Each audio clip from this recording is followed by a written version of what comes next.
More audio from HireConf NYC. Next on the RecTech podcast.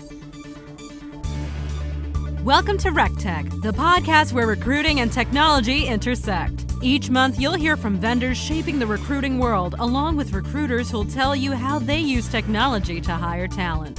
Now, here's your host, the mad scientist of online recruiting, Chris Russell.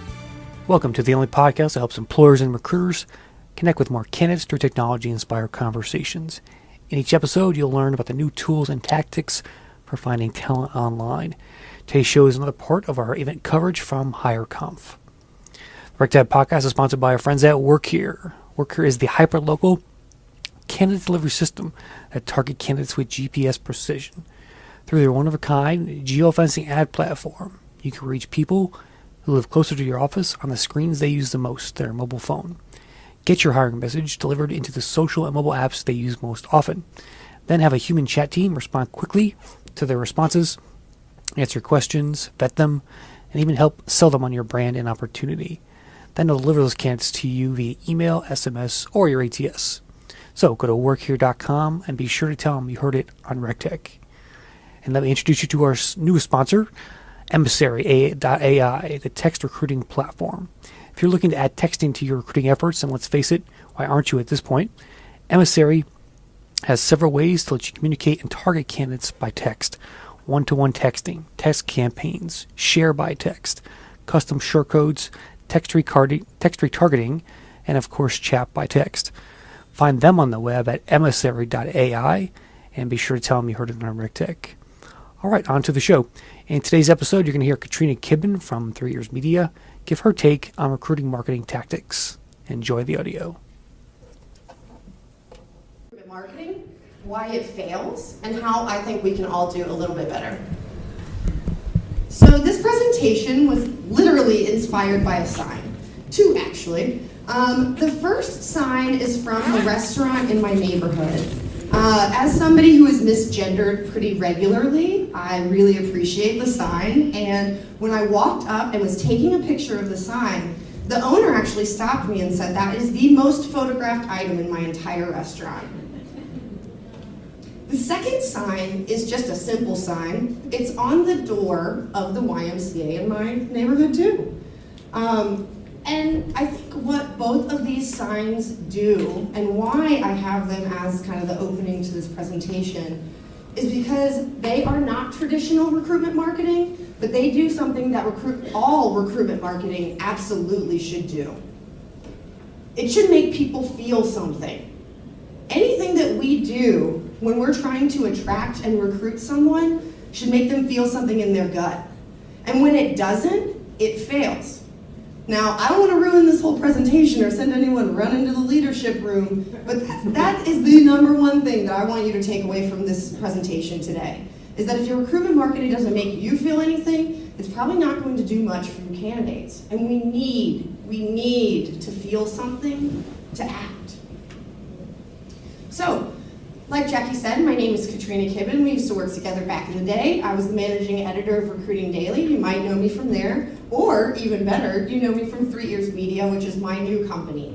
And I created 3 Years Media because I genuinely feel that copy can change things, right? That if we tell a better story, if we make the candidate the center of our recruitment marketing strategy, it will work. I am a writer by trade. My last job title was technical copywriter. And so that's kind of my thing. I'm also a dancer, so I'm the person at the wedding who you don't have to ask to dance. There's usually a photo of me kind of like this, or if you've been to HireConf before, both hands in the air, just going for it. And I'm a goofball, right? I want to have some fun today, but I also really want you to learn something and walk away from this kind of knowing what your next step should be, what your first step should be. And I tweet at Katrina Kibben, so if I say anything brilliant that you want to tweet, tag me in that. All right, so here's the reality check. Most recruitment marketing is terrible. And the worst part about it is that we know it's bad and we let it go. We let it go because the process needs to move forward, because I need a candidate in my seat right now, because the hiring manager really wants me to say that we're a Fortune 500 company, right? There's a million reasons that we use as an excuse for putting bad recruitment marketing out there, and that's just not acceptable. I'm not gonna sit here and recite unemployment numbers or tell you about how challenging the market is, because you're recruiters. You know how challenging the market is, you know how hard it is to fill your jobs, and if you create great recruitment marketing, you really can start to connect with people and get things going a lot faster. All right. So if we gotta spell it out, which we need to spell it out because the bad stuff is still out there and we're still letting it happen, these are some of the recruitment marketing party fouls, if you will, from my perspective. So the first is that it's all about the company, not the person. I said this earlier and I'll say it again. If the candidate isn't the center of your universe, you're not going to make progress. And most recruitment marketing makes themselves the center of the universe. The second is that they're generic. So if I can take a paragraph off of your website, change the names, and put it on your competitor's website and nobody would notice, something's not right. The third, they use the same stock photos as all the competitors. So I actually proved this point this week on our blog when I had my interns go to the Fortune 50 career sites, go to every single one and tell me if they saw a photo that they thought was stock, that they had maybe seen on another website before. Does anyone in this room want to guess how many of those 50 companies had stock photos on their website? And mind you, this is Fortune 50, best in class. We all admire these brands, blah, blah, blah. How many out of 50? 40.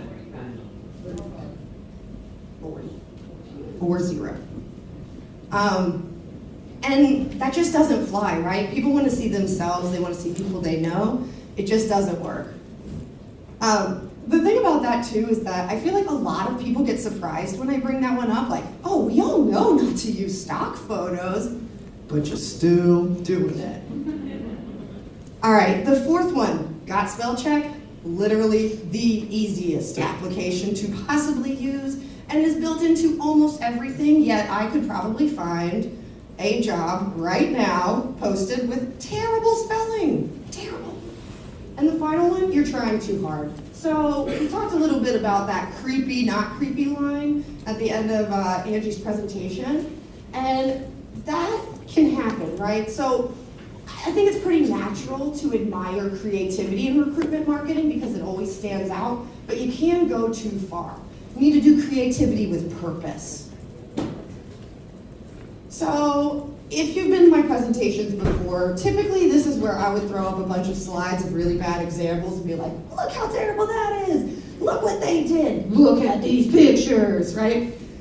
I'm not doing that today. And the reason I'm not doing that today is because best in class does not mean best for you. Let me say that one more time because I want everyone to internalize this. Best in class does not equal best for you. You have to do what's best for you, your people, and your culture when you're creating great recruitment marketing, or it's not going to work. So today, I'm not going to sit here and give you a bunch of statistics about 87% of candidates do this and 22% won't respond if you have a spelling error, because that's not real for your company, right? That might be what, the Fortune 50 experience, but there's still 99% of all other companies that exist that aren't on some Fortune list. So I said this earlier in our presentation. This is when I was giving away some of my secrets. And I don't want you to pay attention too much to the slide. The reason I included this graphic is because I think it highlights all of the variables of hiring that we don't think about, right? It features the fact that literally there are a million things happening that you cannot control, right? So I can't control if my candidate's wife doesn't want to move to Jersey, right? I can't control if their kids are going into high school this year and they can't make a move, right? There's a million things that are completely out of our control, but the way we write a recruitment marketing story is not, right? So let's take advantage of the variables we can control. Let's do what we can to make the best match and really build something with the people we're trying to connect with. I believe believe that the job ad is the most fundamental thing that we can control. It is the ultimate point of conversion, and I'm not going to spend a ton of time on job ads, but I do want to talk through these 5 trends that I see really often so that you can take these home and at least do a quick gut check on your jobs, right? Okay, am I doing any of this? Like maybe I could switch things up a little, right? Do something different. So the first one is brand first, tone, and jargon. This one's pretty obvious. If your job description begins with, we are a Fortune 500 company that, ... Boo. No, don't do that. That does not work, right? Candidates really don't care about that. You just made it all about you. The second one, too many bullets per posting. So if you have more than 5, you're actually adding bias into your job descriptions. Anything over 5 tends to attract men over women. That's a Textio stat. I did not come up with that or do any data on that one. The next, inconsistent titles, formatting, and structure. So who here has opened up a job ad and you look at it and it looks like some machine chewed on it a little bit, right? There's like weird spacing and paragraphs are broken in weird places and you can't read it because something got cut off and clearly the copy and paste, they like messed something up. I can go on and on about how bad they look. Like you can fix that by looking at it. I'm just saying, right? The ATS is not smart. The ATS doesn't know that your jobs look like crap. So go in there and check. Just look at them. The fourth, they lack SEO optimization. SEO, if you can't be found, no one can apply. So these are basic search engine tactics. I highly recommend a blog from a guy named Neil Patel. If you want to learn SEO and get some really good basics, he's amazing. Really smart, and he makes it really practical as well for you to understand exactly how it might play out. And finally, grammar and spelling errors. Now, you do not need to be a copywriter. We've already talked about that pretty little spell check button. But what I really want to emphasize here is that you take the time to read your jobs aloud. Just read it to yourself one time before it goes out. And you can fix a lot of these issues that just go streaming out of your ATS. All right, but here's the real deal. You want to create great recruitment marketing? You must start with the people. So who here has heard of a recruitment marketing persona before? You heard of it. You don't have to do it or anything, right? Okay, so traditionally when we talk about personas, we categorize them and take basically like a marketing template and apply it to our recruitment marketing. And I will tell you right now, stop doing that. Marketing templates and marketing content were created for all marketing, right? They want to get every single person who wants to buy that tchotchke. They want to get every single person. You don't. You want the one, right? You want the person, the people who care about your company and care about their work. So you need to know who they are. We need to make our candidates the center of our universe.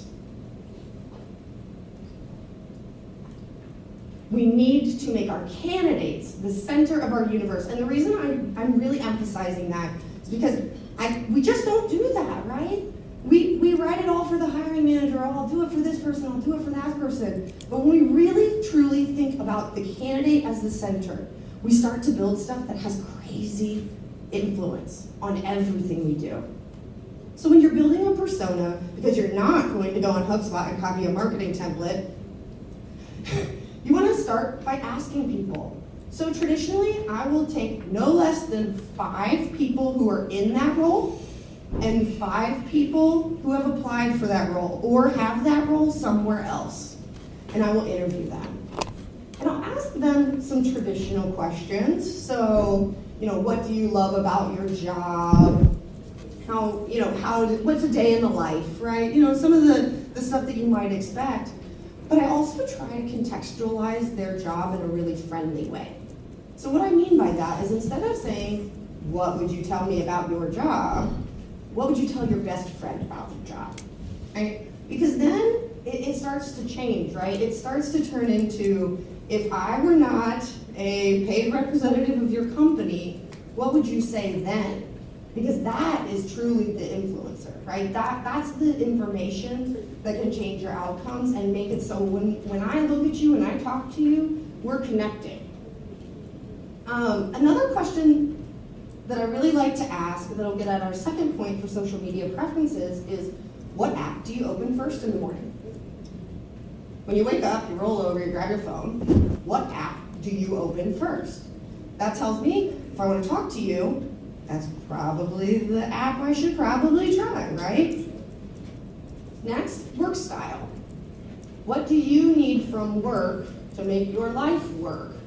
What works best for you at work, right? It's really getting into what makes the job great versus good so that you can start to use some of that information into your recruitment marketing. Lifestyle and communication preferences. Remember we talked about you can't control a lot of things, but if I know the kind of lifestyle they're looking for, if I know some of those things, I'm able to translate that into great recruitment marketing. I take that data and I do some quantitative work as well. So when we talk about demographics, you gotta start thinking a little more broadly than the typical demographic of like 18 to 24, does this. We need to look at the human and some of their behaviors. And when they tell us about the sites that they use, we should know how that site works. We should know the data about that site so that we can start making projections and build our pipeline. There's a lot of incredible information on the internet. Surprise. So you can use Pew Research to get some marketing data. Social Media Examiner does some really in-depth social media reports that will tell you how people are connecting and how they're using those websites. The BLS data, I use that a lot. I want to know what's happening in that region that might influence my hiring outcomes. I want to know what's happening in that industry that might influence hiring outcomes and weave some of that into the persona as well. Then we use pixels for perspective. So if you work at a big company, this might not work for you, but if you're in a staffing firm or just trying to get some intel, create a Facebook pixel. So it's pretty straightforward. I'm pretty sure it involves maybe 3 clicks to create this pixel and maybe 2 clicks to put it on your website if you're working off of WordPress or Weebly here. And so you just pop that in there, and what starts to happen is that Facebook starts to track your people. And if they're also logged into Facebook, it'll start to match back some of that information. So like, a lot of the people who come to my website also like Orange is the New Black, for example, which I have found actually through this. And then you can translate that into maybe some fun awareness stuff, right? That really gets them involved, like 5 things we hope happen on the next season of Orange is the New Black. That doesn't sound like recruitment marketing, but trust me right now, if they're interested and they want to talk to you about Orange is the New Black, they might talk to you about a job too. Me and this button are going to get somewhere today. All right. The last one is Google Analytics. So is anyone using Google Analytics right now to kind of track recruiting or how people are moving through? Okay, so for the rest of you, I think Google Analytics is pretty powerful information. So it will tell you how people found the website, what source they came from, and the piece that I find the most interesting is pathing. So by pathing, I mean they start here, right, and then they go here, and then they go here. Because you can start to see where people drop off. Basically where you stop making them there. And you take all of that information, you take all of those interviews, literally transcribed verbatim, put the metrics in, and you build a persona. And that persona becomes the influence of every single thing that you do. Now, it's not realistic to do a persona for that one-off software developer who has 10 years of chatbot experience. However, I like to do personas at 3 levels. The first level is at the company level. What would people care about enough to come to this company? What's kind of the traits of everyone? This is not an EVP. This is people. It's a people-first approach. It's not the employer value, right? It's about what happens for everybody else. The second level that I do it at is at the team level. So let's say I was brought in to help them add 8 people to their data science team. That's a really great opportunity to do a persona. And the final opportunity for personas is on high volume, low retention roles. You're hiring 60 customer service reps and you do that over and over and over. You 100% should have a persona, and it should be evolving as you are evolving and as the world is evolving, because we know right now, without a doubt, that the way people communicate is fundamentally changing. So when I say that it has influence, the persona content changes the way that I onboard. It changes the way that my job ads are written. It changes how my local events look and the themes of content that I might create. It could change your referral program, right? And so with that influence, I think the really powerful part here is that you finally start to feel like you know you're doing it right? It's not, you're not guessing anymore. You're not taking anyone else's checklist and saying, okay, I'm gonna do these 5 things and I'm gonna have a pipeline of engineers tomorrow, right? That doesn't work. And so we really need to start with data, and that's where the persona is going to come in, give you influence, and really make you the hero, because you can tell people, I know them best. I care about these people, I know who they are, and I can help you create something that makes them care about us. So, like I said, I'm not going to bang out all the percents of this, but I do want to show you a few examples of how personas translate, because I want to make this tangible to all of you. I want you to see kind of how the thinking works, where you start with something they tell you and work backwards into the system, because I can almost guarantee it's going to inspire some thought for all of you. So my first example is a community referral network. So I was working with the YMCA, and they were filling, ready for this, split shift, part-time jobs. So your first shift 6 to 8. Your second shift is from 2 to 6. You work in a school, working with kids, and it's at a nonprofit, so you can guess how much money they made. So, is it not obvious to anyone that they had a retention issue, right? They had a retention issue, they had a major pipeline and hiring issue. I'm talking 70% turnover within the first 60 days, okay? So I went in and I talked to 15 of their best people who either were in that role currently or somebody who had had that role and really progressed and stayed with the company over time. And what I found out pretty quickly, when I asked them, how did you hear about this job? Like, are you a member of the Y? They're like, nope, not a member of the Y. Okay, so how did you hear about it? Well, actually, my neighbor is a member of the Y. And she told me about it, because she saw some sign or something. She told my mom about it. And my mom told me, and I needed a job, so I guess I had to go, right? And traditionally, the YMCA's referral program had always worked employee to employee, just like all of yours, right? But that's not how people were finding jobs. No one was referring anyone because everybody was leaving. So, what we did was we created a member referral program. So we went out to the members and we said, we're looking for great people. This is what we're looking for.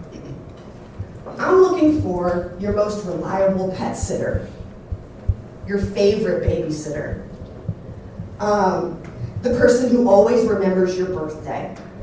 We built all of those, by the way, out of their values. So we looked at their values, the things that they really emphasize in hiring, and backed into these questions to say, this is what we really would be looking for. So this is what I'm trying to find. They started this year fully staffed. They are still fully staffed.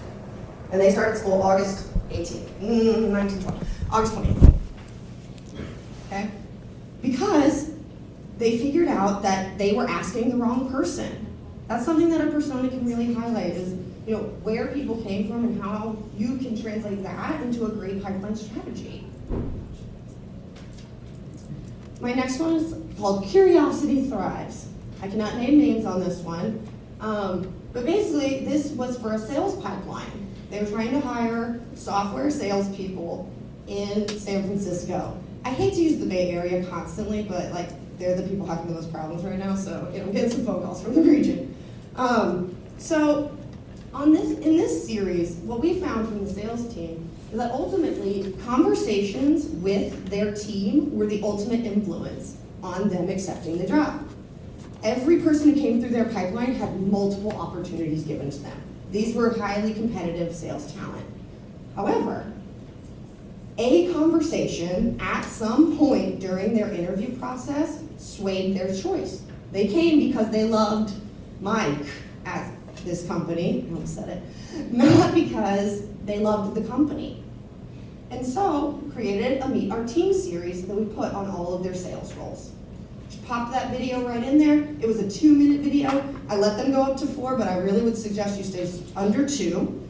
And it was just a question. Some of the most frequently asked questions, because we took that to the next level. Okay, what was that conversation about? What was your conversation with that person that really persuaded you?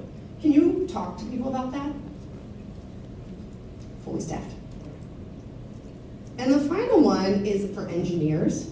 So they really wanted to find, this is a highly competitive company. People are actively applying to them all the time. But essentially, they wanted something during the interview process that would give them a real human interaction, right? They wanted something that wasn't just like, oh, well, I talked to her, she seems super cool, right? They wanted to see how they thought, what they were interested in, could they get along with the team? And so they actually are building an arcade room right now.